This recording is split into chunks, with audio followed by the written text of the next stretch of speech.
নমস্কাৰ বাস্তু আছাম ইউটিউব চেনেললৈ আপোনালোক সকলোকে স্বাগতম জনাইছোঁ আশা কৰোঁ আপোনালোক সকলো ভালে আছে কুশলে আছে মংগলে আছে আজি আপোনালোকৰ আগত আলোচনাৰ বাবে লৈ আহিছোঁ এটা অত্যন্ত গুৰুত্বপূৰ্ণ বিষয় যে পবিত্ৰ গ্ৰন্থ লক্ষী চৰিত্ৰত উল্লেখ থকা লক্ষী হানি হোৱা 7টা অভ্যাস হয় লক্ষী চৰিত্ৰৰ নামৰ পবিত্ৰ গ্ৰন্থখনৰ পাতৰ পৰা বুটলি অনা 7টা কথা যি 7টা কথা বা 7টা অভ্যাসৰ ফলত আমাৰ লক্ষী হানি হয় বা হানি হ'ব পাৰে এটা অত্যন্ত গুৰুত্বপূৰ্ণ বিষয় আমাৰ মূল বিষয়টো আগবঢ়াৰ আগতে আপোনালোক জনাও যে বাস্তু আছাম চেনেললৈ যদি আপোনালোকে পোনপ্ৰথমবাৰৰ বাবে আহিছে বা চেনেলটো যদি এতিয়াও সাবস্ক্ৰাইব কৰা হোৱা নাই তেন্তে সাবস্ক্ৰাইব কৰিব কাষত থকা নটিফিকেশ্যন বেলটো টিপিব অল কৰিব তেতিয়া যেতিয়া আমি এনেবিলাক বিষয়ৰ ওপৰত ভিডিঅ' প্ৰস্তুত কৰিম আপোনালোকে আপোনালোকৰ মোবাইলৰ স্ক্ৰীনত দেখিবলৈ পাব আজি আপোনালোকৰ আগত লৈ আহিছোঁ এটা অত্যন্ত গুৰুত্বপূৰ্ণ বিষয় হয় লক্ষী চৰিত্ৰ আমাৰ অসমীয়া সমাজৰ অসমীয়া মানুহৰ মাজত এখন পৰিচিত জনপ্ৰিয় পবিত্ৰ গ্ৰন্থ মূলতঃ শাস্ত্ৰৰ এটা অংশ হয় নাম লক্ষী চৰিত্ৰ এই কিতাপখনৰ বিষয় এই পুথিখনৰ বিষয় কম বেছি পৰিমাণে আমাৰ সকলো অসমীয়া মানুহ পৰিচিত বা শুনিছে মূলতঃ লক্ষী চৰিত্ৰ এই লক্ষী চৰিত্ৰত প্ৰকৃততে কি আছে আপোনালোকক থুলমূলকৈ মই আপোনালোকক জনাওঁ যে লক্ষী চৰিত্ৰত লক্ষীৰ চৰিত্ৰৰ বিষয় আছে অৰ্থাৎ লক্ষী গুণ কি কি বেয়া অভ্যাসৰ ফলত লক্ষী হানি হয় লক্ষী ক'ত বসবাস কৰে আৰু লক্ষী ক'ত বসবাস নকৰে আপুনি মই আমি সকলোৱে জানো যে আমাৰ ধন সম্পত্তি বিভূতি বৈভৱৰ অধিষ্ঠাত্ৰী দেৱী হৈছে লক্ষী মাতা আমাৰ জীৱনত আপোনাৰ মোৰ প্ৰত্যেকৰে জীৱনত লক্ষীৰ কৃপা লক্ষীৰ আশীৰ্বাদ লাগিব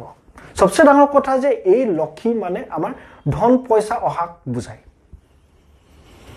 তাতকৈ ডাঙৰ কথা যে এই লক্ষী মাতা কেতিয়াও স্থায়ী নহয় ইয়েস এইটো কথা আপোনালোকে জানি লওক যে লক্ষী কোনো স্থানত স্থায়ীভাৱে বসবাস নকৰে অৰ্থাৎ লক্ষী স্বভাৱগতভাৱে চৰিত্ৰগতভাৱে লক্ষী অত্যন্ত চঞ্চল এটা জেগাত থাকে তাৰ পৰা আঁতৰি আন এটা জেগালৈ যায় আমাৰ কাম কি আপোনাৰ মোৰ কাম কি যে আমি শুদ্ধ কৰ্ম সু অভ্যাস কৰি আমি লক্ষীক প্ৰসন্ন কৰিব লাগে লক্ষী যাতে আমাৰ জীৱনত তেওঁৰ কৃপা যাতে আমাৰ জীৱনত সদায় চিৰস্থায়ীভাৱে থাকে তাৰ বাবে আমি উচিত আৰু পবিত্ৰ কৰ্ম কৰিব লাগে সেয়ে প্ৰত্যেক বছৰে লক্ষী পূজা কৰা হয় ইয়াৰ কাৰণ এটাই যে প্ৰত্যেক বছৰে আমাৰ গোটেই বছৰটোৰ বাবে আমাৰ মাজত পৰিয়ালৰ প্ৰতিজন সদস্যৰ মাজত এখন ঘৰৰ মাজত লক্ষীৰ মাতাৰ কৃপা যাতে থাকে এবাৰ তেওঁ প্ৰসন্ন হৈ চিৰজীৱনৰ বাবে কাৰো জীৱনত কোনো মানুহৰ জীৱনত লক্ষী নাথাকে গতিকে আমাৰ কথা হ'ল যে লক্ষীক প্ৰসন্ন কৰি ৰখা এই প্ৰসংগত আপোনাক এটা কথা জনাও যে সব কম বেছি পৰিমাণে সকলো মানুহে লক্ষীৰ পাছত হয়তো পৰি আছে লক্ষী সকলোৱে বিচাৰে কোনোবাই এটো স্বীকাৰ কৰিব পাৰে কোনোবাই স্বীকাৰ নকৰিব পাৰে কিন্তু এই প্ৰসংগত আমি আপোনালোকক এটা কথা জনাও যে আপোনাৰ জীৱনত লক্ষীৰ আগমন আৰু লক্ষীৰ স্থায়িত্ব এই দুইটা বস্তু নিৰ্ভৰ কৰে আমাৰ বহুখিনি নিৰ্ভৰ কৰে আমাৰ স্বভাৱ আৰু চৰিত্ৰৰ ওপৰত ইয়েস আমাৰ লক্ষণ ভাল হ'ব লাগিব যদি কেনেবাকৈ লক্ষীক আমি আমাৰ জীৱনত স্থায়ীভাৱে ৰাখিব বিচাৰো লক্ষীৰ কৃপা যদি আমি চিৰজীৱন স্থায়ীভাৱে পাবলৈ হয় তেনেহলে আমি ভাল অভ্যাসৰ অধিকাৰী হ'বই লাগিব ইয়েস এইটো কথা আপোনালোকে প্ৰত্যেকই মনত ৰাখিব কাৰণ আমাৰ শাস্ত্ৰত এটা কথা উল্লেখ আছে লক্ষীয়ে দিও চাই লক্ষীয়ে নিও চাই হয় প্ৰত্যেকৰে জীৱনত এবাৰ নহয় এবাৰ লক্ষী মাতাৰ কৃপা হ'বই পৃথিৱীৰ আটাইতকৈ দৰিদ্ৰজনেও লক্ষী মাতাৰ কৃপা জীৱনত এবাৰ হ'লেও কিন্তু লাভ কৰিবই কৰিব এইটো কথা আপোনালোকে মনত ৰাখিব মই কি কৈছো যে লক্ষীয়ে দিও চাই অৰ্থাৎ আপোনাৰ হাতলৈ যেতিয়া ধন টকা পইচা আহে বহুতখিনি মানুহৰ চিন্তা ভাৱনা ৰূপ ৰং মনোবৃত্তি সলনি হৈ যায় আৰু ই এক প্ৰকাৰ অহংকাৰ হয় ইয়েস এইটো এক প্ৰকাৰ অহংকাৰ হয়তো তেওঁ নিজে এইটো কথা ভাবি পোৱা নাই বা চিনাক্তকৰণ কৰা নাই অৰ্থাৎ লক্ষী যেতিয়া আগমন হয় যদি কেনেবাকৈ কোনোবা মানুহৰ অহংকাৰ হয় গৰ্ব হয় তেনেহলে সেই স্থানৰ পৰা সেই মানুহজনৰ পৰা লক্ষী আঁতৰি যায় এইটো কথা আপোনালোকে একদম মনত ৰাখিব আমি একমাত্ৰ সু অভ্যাস সু চৰিত্ৰ ফলতহে লক্ষীক স্থায়ীভাৱে আমি আনিব পাৰো আমাৰ জীৱনত বা আমি স্থায়ীভাৱে ৰাখিব পাৰো আজি আপোনালোক জনাও যে লক্ষী চৰিত্ৰ আমাৰ সাধাৰণতে অসমীয়া সমাজত এখন খুব প্ৰচলিত আৰু পবিত্ৰ পুথি হয় লক্ষী চৰিত্ৰ আমাৰ লক্ষী পূজাত এই পুথিখন আমাৰ পাঠ কৰা হয় তাৰ উপৰি আমি দেখা পাওঁ গাঁৱে ভূঞে টাউনে বিভিন্ন অঞ্চলত সন্ধিয়া সময়ত ধূপ চাকি জ্বলোৱাৰ সময়ত ঘৰৰ তিৰোতাই এই পুথিখন পাঠ কৰে কিন্তু মই আজি আপোনালোকক এটা কথা একদম স্পষ্ট কৰিব বিচাৰোঁ যে এই লক্ষী চৰিত্ৰ নামৰ পবিত্ৰ গ্ৰন্থখন আপোনাৰ গোসাঁই ঘৰত বা আপোনাৰ ঘৰত থাকিলেই নহ'ব, এইখন পাঠ কৰিলেও নহ'ব। য়েছ, ইয়াত যিখিনি কথা কৈছে, ইয়াত যি বাণী আমাৰ মানুহৰ কাৰণে দিছে, সেইখিনি মানি চলিলেহে আপুনি ইয়াৰ সুফল পাব। আপুনি দৈনন্দিন গধূলি সময়ত যদি আপুনি লক্ষী চৰিত্ৰ পাঠ কৰে, আপোনাৰ ঘৰত যদি আপুনি সুসজ্জিত ৰূপত লক্ষী চৰিত্ৰখন থৈছে, কিন্তু ইয়াৰ আপোনালোকে সু ফলাফল নাপায়। মনত ৰাখিব, ইয়াত থকা কথাবিলাক আমি মানি চলিব লাগিব। একমাত্ৰ মই লক্ষী চৰিত্ৰৰ কথা কোৱাই নহয়, আমাৰ ঘৰত ভাগৱত থাকে, আমাৰ ঘৰত গীতা থাকে, এইখন আমি গোসাঁই ঘৰত ৰাখোঁ। ঠিক আছে, আমি গোসাঁই ঘৰত ৰাখিছোঁ, কিন্তু গোসাঁই ঘৰত ৰাখিলে আমি ইয়াৰ কৃপা নাপাওঁ, আমি ইয়াৰ সুফল নাপাওঁ। সেইখনৰ যিখিনি সাৰমৰ্ম, মূল কথা, মূল বাণী, মূল উপদেশ আপুনি মই প্ৰত্যেকেই যিমান দূৰ সম্ভৱ সেইখিনি আমাৰ জীৱনত, দৈনন্দিন জীৱনত মানি চলিবলৈ চেষ্টা কৰিব লাগিব, তেতিয়াহে আমি ইয়াত সুফল পাম। যি কি নহওক, আপোনালোকৰ লক্ষী চৰিত্ৰ গ্ৰন্থখনৰ আঁৰত এইখিনি কথা প্ৰত্যেককে জনালোঁ। এতিয়া আজি জনাওঁ যে এনে 7টা গুণ, 7টা বদ অভ্যাস প্ৰকৃততে যিকেইটা থাকিলে লক্ষী হানি হয়। এই কথাকেইটা ক'ৰ পৰা বুটলি অনা হৈছে, এইখিনি আমি লক্ষী চৰিত্ৰ নামৰ পবিত্ৰ গ্ৰন্থখন বিশ্লেষণ কৰি তাৰ পৰা আমি 7টা অভ্যাস আপোনালোকৰ আগত আজি উপস্থাপন কৰিছোঁ, যি 7টা অভ্যাস আপোনাৰ মূৰ বা মানুহৰ গাত থাকিলে লক্ষী হানি হ'ব পাৰে। হয়, প্ৰথম অভ্যাস, লক্ষী হানি হোৱা প্ৰথমটো অভ্যাস, ভগা আসনত, তিতা আসনত বহি কেতিয়াও ভোজন কৰিব নালাগে। মনত ৰাখিব, আপুনি যিখন আসনত বহি ভাত খায় সেইখন কেতিয়াও তিতা হ'ব নালাগে, সেইখন কেতিয়াও ভগা চিগা হ'ব নালাগে। অৰ্থাৎ ভগা চকীত, ভগা টুলত, ভগা চোফাত, ফটা চোফাত আপোনালোকে কেতিয়াও বহি ভোজন নকৰিব। য়েছ, ভগা চিগা আসন আপোনাৰ বাবে বহি ভাত খোৱাৰ বা বহি অন্ন খোৱাৰ যোগ্য নহয়। যদি আপুনি ভগ্ন আসনত বহি ভাত খায়, তেনেহ'লে আপোনাৰ লক্ষী নিশ্চয় ক্ষয় হ'ব। 2 নম্বৰ, যি মানুহে মুখেৰে, দাঁতেৰে নিজৰ নখ কামোৰে, য়েছ, এইটো এটা অত্যন্ত বেয়া অভ্যাস, লক্ষী হানি হোৱা এটা অভ্যাস। আমি দেখা পাওঁ কম বেছি পৰিমাণে বহুত মানুহৰ এটা অভ্যাস থাকে, আজৰি সময়ত অজানিতে অৱচেতনভাৱে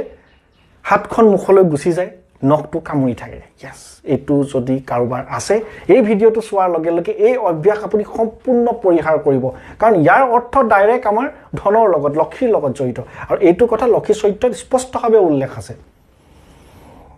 দাঁতেৰে মুখেৰে নখ কামোৰাৰ মানুহৰ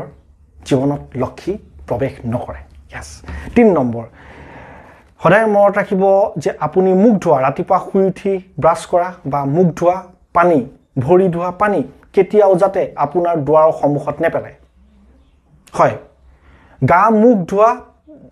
পানী আপুনি যাতে কেতিয়াও আপোনাৰ দুৱাৰৰ ভিতৰৰ ফালেই হওক, বাহিৰ ফালেই হওক, যাতে দুৱাৰত, মূল দুৱাৰো হ'ব পাৰে, ঘৰৰ অন্য দুৱাৰো হ'ব পাৰে, দুৱাৰত যাতে নপৰে। ইয়াৰ ফলত আমাৰ লক্ষী হানি হয়। 4 নম্বৰ, যি মানুহে, পুৰুষ হওক মহিলা হওক, ৰাতি নগ্ন হৈ শুৱে। য়েছ, আমি গৰমকালি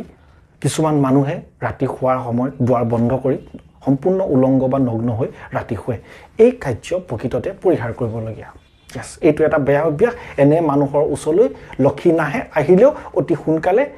এনে ব্যক্তিৰ পৰা লক্ষীয়ে বিদায় লয়। 5 নম্বৰ, যি মানুহে উত্তৰ দিশে বা পশ্চিম দিশে মূৰ কৰি শুৱে, তেনে মানুহৰ লক্ষী নাহে। হয়, অৰ্থাৎ উত্তৰ ফালে আৰু পশ্চিম ফালে, এই দুইটা ফালে মূৰ কৰি শুব নাপায়। এইটো কথা আজি আপোনালোকে এই লক্ষী চৰিত্ৰৰ পৰা নিশ্চিত হৈ লওক। অৰ্থাৎ উত্তৰ ফালে মূৰ কৰি শুৱা আৰু পশ্চিম ফালে মূৰ কৰি শুৱা আমাৰ শাস্ত্ৰত সম্পূৰ্ণ নিষেধ। আপুনি যদি ৰাতি হওক দিনত হওক এই দুইটা দিশত মূৰ কৰি শুৱে, তেনেহ'লে আপোনাৰ লক্ষী ক্ষতি হ'ব, লক্ষী ক্ষয় হ'ব, লক্ষী মাত্ৰাৰ কৃপা আপোনাৰ জীৱনত নাথাকে। 6 নম্বৰ, যি ব্যক্তিয়ে সম্পূৰ্ণ সঞ্চিত ধন খৰচ কৰে,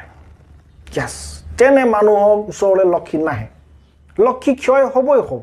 অৰ্থাৎ কথা প্ৰসংগটো এনেকুৱা যে চব আমি সকলোৱে ধন সঞ্চয় কৰোঁ ভৱিষ্যতৰ বাবে। সঞ্চিত ধন কেতিয়াবা আমাক বিপদৰ সময়ত বহুতখিনি সহায় কৰে হয় কিন্তু সঞ্চিত ধনৰ সম্পূৰ্ণ 100% কেতিয়াও খৰচ কৰিব নালাগে এটা অংশ সদায় আছুতীয়াকৈ থাকিব ৰাখে যিটো অংশ চুব নালাগে তেতিয়া লক্ষী আশীৰ্বাদ লক্ষী কৃপা লাভ কৰা হয় 7 নম্বৰ যি মানুহৰ ঘৰত সন্ধিয়া সময়ত বন্তি নজলে তেনে মানুহৰ ঘৰলৈ লক্ষীৰ আগমন নহয় এইটো কথা মই আগৰ ভিডিঅটো আপোনালোকক জনাইছো সন্ধিয়া সময়ত আমাৰ প্ৰত্যেক ঘৰ মানুহৰ ঘৰত তুলসীৰ তলত এগছ চাকি জ্বলাটো নিত্যন্ত প্ৰয়োজন ঘৰখন সুখ শান্তি ধন সম্পত্তি সমৃদ্ধিৰ কাৰণে সন্ধিয়া যদি তুলসীৰ তলত চাকি গছ উচিত সময়ত জ্বলাবলৈ এলাহ কৰা হয় পাহৰি থকা হয় শুই থকা হয় আমিতো এনেকুৱা ঘৰো দেখিছো যে সন্ধিয়া সময়ত চাকিটো দূৰৰ কথা লাইটটোৱে অফ থাকে বহু দেৰি মূৰত মানুহৰ মনত আহে আচ্ছা সন্ধিয়া হ'ল যে লাইটটো জ্বলাবৰ সময় হ'ল সন্ধিয়া হৈ 1 ঘণ্টাৰ পাছত কিছুমান মানুহৰ ঘৰত লাইট জ্বলে এই কথাটোৰ প্ৰতি আপোনালোক প্ৰত্যেকজন দৰ্শকে বিশেষভাৱে সতৰ্কতা অৱলম্বন কৰিব এই কাৰণে কৈছো যে এই প্ৰতিটো বস্তু আমাৰ লক্ষী হানি হোৱাৰ লগত জড়িত হেহে আজি ইমানখিনি গুৰুত্বপূৰ্ণ কথা আজি আমাৰ পবিত্ৰ গ্ৰন্থ লক্ষী চৰিত্ৰৰ আগত উপস্থাপন কৰা হৈছে সন্ধিয়া সময় ঘৰত তুলসীৰ তলত চাকি জ্বলিব লাগে ঘৰ আগফাল লাইটেৰে আলোকিত হৈ থাকিব লাগে ঘৰখন পোহৰ হৈ থাকিব লাগে সন্ধিয়া সময়ছোৱা এই কাৰণে যে সন্ধিয়া সময়ত প্ৰত্যেক ঘৰলৈ লক্ষীৰ আগমন হয় বুলি আমাৰ শাস্ত্ৰত বিশ্বাস আছে 7টা কথা আজি আপোনালোকক জনালো লক্ষী চৰিত্ৰ নামৰ পবিত্ৰ গ্ৰন্থখনৰ পাতৰ পৰা বুটলি অনা যিকেইটা কথা বিশ্লেষণ কৰি আজি আপোনালোকক জনাইছো যে এইকেইটা কথাৰ পৰা আপোনালোক প্ৰত্যেকজন মানুহে যি আমাৰ ভিডিঅটো চাইছে বা শুনিছে এইকেইটা কথাৰ বিষয়ে আপোনালোকে জানিব পাৰে আৰু এইখিনি বস্তু আপোনালোকৰ জীৱনত অৱলম্বন কৰি আপোনালোকে লক্ষী ক্ষয় হোৱাৰ পৰা নিজক আঁতৰাই ৰাখিব পাৰে আৰু লক্ষী মাতাৰ কৃপা যাতে আপোনাৰ জীৱনত বিৰাজমান হয় তাৰ বাবে আপোনালোকে সম্পূৰ্ণ আগবাঢ়ি যাব পাৰে আশা কৰোঁ আজি আমাৰ ভিডিঅটোৰ মাজত আপোনালোকে এটা অত্যন্ত গুৰুত্বপূৰ্ণ কথা গম পালে আপোনালোকে আজি ভিডিঅটো যদি ভাল পালে এটা লাইক কৰিব প্ৰতিজনে দৰ্শকে আমাৰ ভিডিঅটো আন 10 জনৰ মাজত শ্বেয়াৰ কৰক আপোনাৰ পৰা যদি আন এটা ভাল কথা অন্য গম পায় তেওঁ যদি আপোনাৰ পৰা উপকৃত হয় তেনেহলে সেই পুণ্যৰ এটা অংশ আপুনিও পাব আমাৰ ভিডিঅটো যদি ভাল পালে এটা লাইক কৰিব চেনেলটো যদি সাবস্ক্ৰাইব কৰা নাই এনে সাবস্ক্ৰাইব কৰিব ঘৰখন যদি বাস্তুসন্মত কৰিব বিচাৰে আমাৰ সৈতে এপইণ্টমেণ্ট লোৱাৰ বাবে আপোনালোকে যোগাযোগ কৰিব পাৰে আপোনাৰ প্ৰশ্ন মতামত উপদেশ কমেন্ট যোগে আগবঢ়াব আৰু আত্মীয় স্বজন প্ৰিয়জনৰ মাজত আমাৰ ভিডিঅটো উপহাৰ হিচাপে শ্বেয়াৰ কৰিব